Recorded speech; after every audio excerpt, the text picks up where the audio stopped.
My name is Madison Clarke. I am 28 years old, and I learned the hard way that silence does not always protect you. Sometimes it only makes you easier to erase. My brother Ryan and I both worked at our father's company, Clarke Innovations. He was charismatic, confident, the kind of man who could walk into a room and instantly own it. I was different. I preferred data over drama, research over recognition. When the biggest contract in our company's history landed on our table, Project Atlas, I poured everything into it.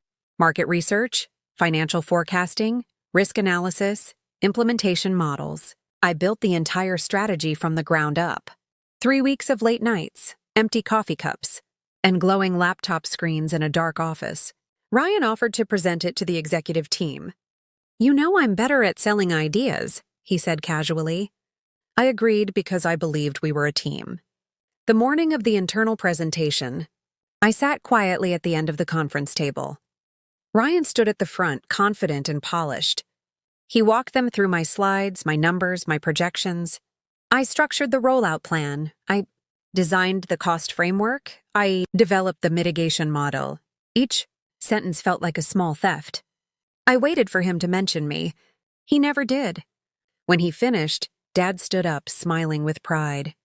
"This is leadership," he said, clapping Ryan on the back. Leadership. I felt something sink inside my chest. Not anger yet. Just clarity. Later that evening, the company sent a press release naming Ryan as the architect behind Project Atlas. Congratulations flooded his inbox. Mine stayed silent. I stared at the screen and made a decision. I would not argue. I would not confront him emotionally. Instead, I opened every draft file of Atlas and saved copies. Every timestamp, every version history, every metadata record proving authorship. Truth leaves fingerprints, and I was about to collect them all. The board meeting was scheduled for the following week. This wasn't just another internal review. 2 external investors would be attending, along with senior board members who controlled future promotions. If Project Atlas was approved, Ryan would likely be elevated to executive director. Dad made that clear during dinner. "Ryan is stepping into real leadership now," he said proudly. I sat quietly across the table, nodding as if I agreed. Ryan stopped by my desk 2 days before the meeting. "I might need you there in case they ask technical questions," he said. "Might need me. As support, as backup." "Of course," I replied softly. That night I reviewed the server logs again. Every draft of the proposal had my author ID embedded in the system. Even the algorithm Ryan barely understood carried my digital signature. I transferred everything onto an encrypted drive and placed it in my bag. I wasn't planning chaos. I was preparing accuracy. The morning of the board meeting, the conference room felt colder than usual. Investors sat quietly with sharp eyes and folded hands. Dad stood proudly at the head of the table. Ryan began his presentation smoothly, confidently claiming ownership of every strategic decision. Slide after slide, he repeated phrases I had written. The investors looked impressed. Dad looked certain. Then one board member asked about the risk mitigation algorithm in technical depth. Ryan hesitated for the first time. "Just a flicker." He answered vaguely, skimming the surface. Another follow-up question came, more specific. Silence stretched. I could feel attention shifting slowly across the room. Not dramatically, just subtly, toward me. Ryan cleared his throat, trying to recover. But numbers don't bend for charisma, and he was running out of surface to stand on. One of the senior board members turned toward me directly. "Madison, weren't you involved in the early framework drafts?" Her tone was neutral, but the question carried weight. The room stilled. Ryan's jaw tightened slightly. Dad looked confused. I kept my voice calm.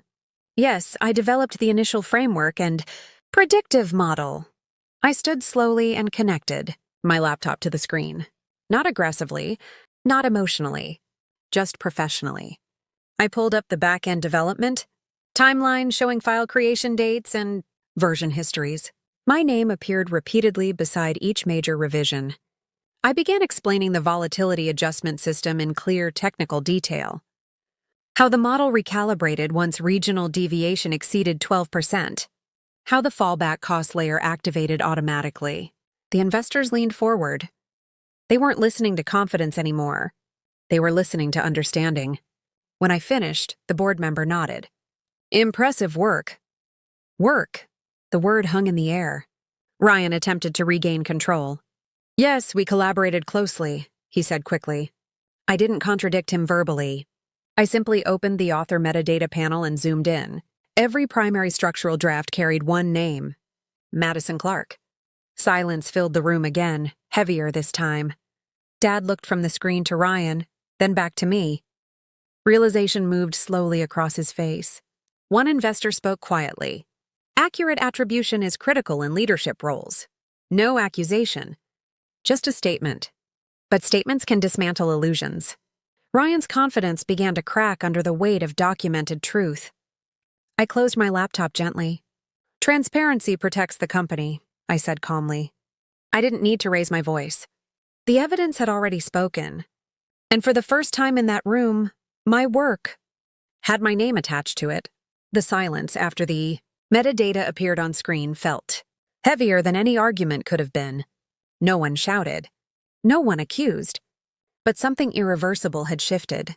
One of the investors folded his hands and looked directly at Ryan. Why was this attribution not clarified earlier? His tone wasn't angry. It was controlled. Dangerous. Ryan tried to speak, but confidence without foundation collapses quickly. We worked as a team, he repeated. Dad's eyes slowly moved toward me. For the first time in years, he wasn't looking past me. He was actually looking at me. Madison, he said carefully, did you build the core structure of Atlas?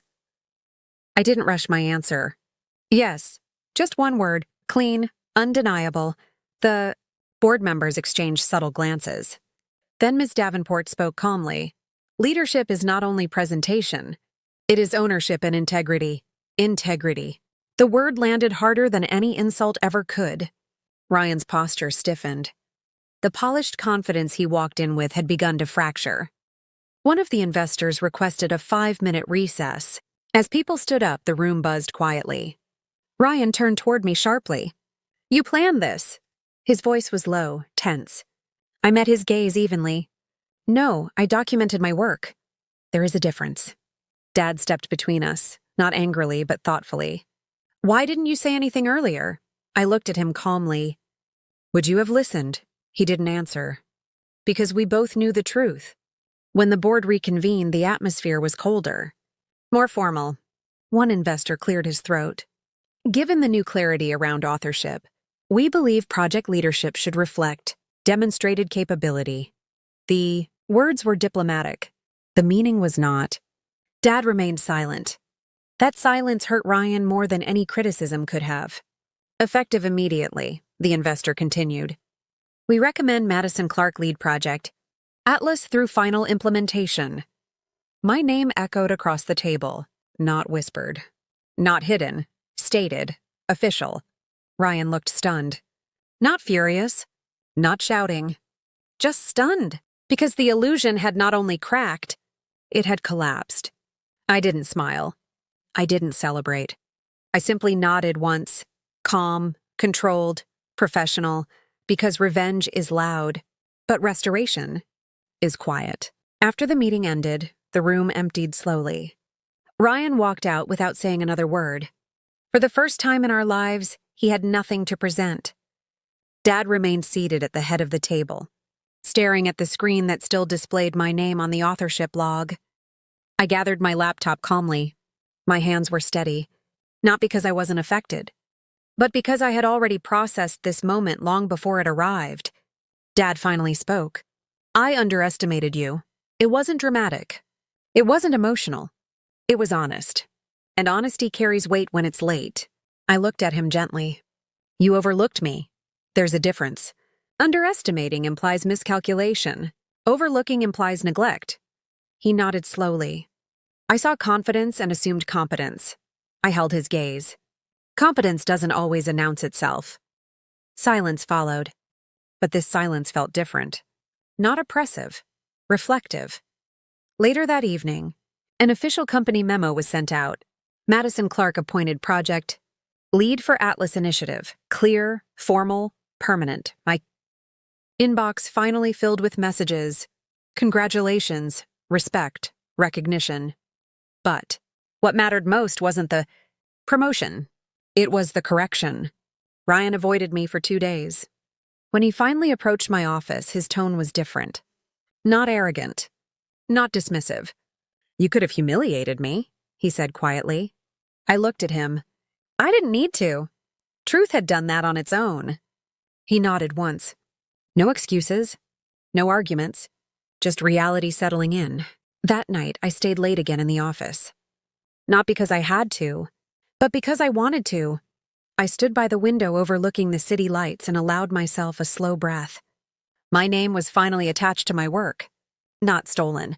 Not hidden. Earned. I am Madison Clarke. I am 28 years old. My brother took credit for my work, but I never needed to steal it back. I only needed to prove it was mine.